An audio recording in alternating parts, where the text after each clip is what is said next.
माघ मास महात्म्य 12वां अध्याय। यमदूत बोला, जो प्राणी मोक्ष की कामना करते हैं उन्हें शालिग्राम का पूजन करना चाहिए। इस स्वरूप में विष्णु पूजन समस्त पापों को नष्ट करने वाला है। शालिग्राम पूजन करने से प्राणी को प्रतिदिन 10,000 राजसूय यज्ञों का फल प्राप्त होता है और शालिग्राम भगवान विष्णु का सुंदर स्वरूप है। उनके पूजन से प्राणी के कठोरतम पाप भी नष्ट हो जाते हैं। भगवान विष्णु हमेशा शालिग्राम में ही विराजते हैं और इसी कारण से शालिग्राम पूजन किया जाता है। जिसने शालिग्राम पूजन किया उसने समस्त पृथ्वी का दान कर दिया। अब 12 शालिग्राम शिलाओं के पूजन का फल सुनो। स्वर्ण कमल द्वारा 12 कल्प तक 12 लिंगों का फल एक बार शालिग्राम के पूजन से प्राप्त होता है। जो 100 शालिग्राम शिलाओं का पूजन करता है वह वैकुंठ भोगने के उपरांत चक्रवर्ती राजा होकर पृथ्वी के सुखों का सेवन करता है। जो शालिग्राम की सदैव पूजा करता है वह वैकुंठ पाता है। शालिग्राम पूजन मात्र से तीर्थदान यज्ञ आदि कर्मों के फल स्वतः प्राप्त होते हैं। परम नाटकीय भी शालिग्राम पूजन के प्रभाव से दिव्य लोक प्राप्त करता है। शालिग्राम का अभिषेक करने से समस्त तीर्थों के स्थान का फल मिलता है। विधि विधान से पूजन करने वाला कली काल में भी विष्णु लोक प्राप्त करता है।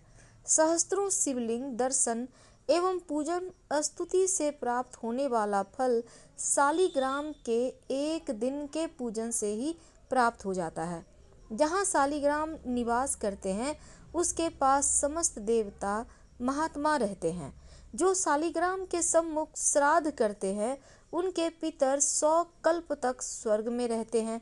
जो शालिग्राम शिला का जल पीते हैं उन्हें अमृत पान का फल मिलता है। जहाँ शालिग्राम शिला विराजती हैं वहाँ से 3 योजन तक की परिधि में किया गया धर्म कार्य 100 गुना फल देता है।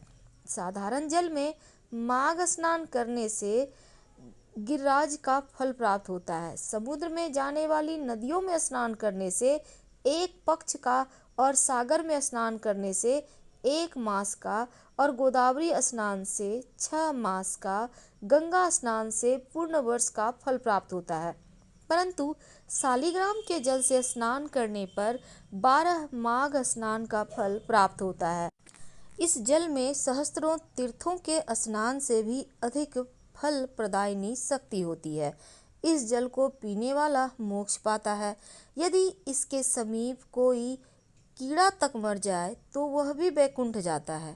शालिग्राम शिला का दान करने वाला समस्त पृथ्वी दान का फल पाता है। जो शालिग्राम का क्रय विक्रय करता है, सहयोग करता है, वे सब महानरक पाते हैं। इसका क्रय और विक्रय निषेध है। हे साधो, प्राणी को भगवान विष्णु की आराधना करनी चाहिए। उसके द्वारा समस्त पाप नष्ट होते हैं। हरि नाम स्मरण मात्र से समस्त व्याधाएं नष्ट होती हैं। उनकी शरण में जाने पर यमराज भी उस प्राणी का अनिष्ट नहीं कर सकता। वैष्णव को शिव निंदा नहीं करनी चाहिए। यमदूत कहने लगा कि जो कोई प्रसंगवश भी एकादशी का व्रत को करता है वह दुखों को प्राप्त नहीं होता। मास की दोनों एकादशी भगवान पद्मनाभ के दिन है। जब तक मनुष्य इन दिनों में व्रत नहीं करता उसके शरीर में पाप बने रहते हैं। हजारों अश्वमेघ, सैकड़ों वाजपेय यज्ञ एकादशी व्रत की 16वीं कला के बराबर भी नहीं है। एकादशी के दिन व्रत करने से 11 इंद्रियों से किए गए सब पाप नष्ट हो जाते हैं। गंगा, गया, काशी, पुष्कर, कुरुक्षेत्र, यमुना, चंद्रभागा कोई भी एकादशी के तुल्य नहीं है। इस दिन व्रत करके मनुष्य अनायास ही वैकुंठ लोक को प्राप्त करता है। एकादशी का व्रत और रात्रि जागरण करने से माता पिता और स्त्री के कुल की 10-10 पीढ़ियां उद्धार पाती है और वह पीताम्बरधारी होकर भगवान के निकट रहते हैं।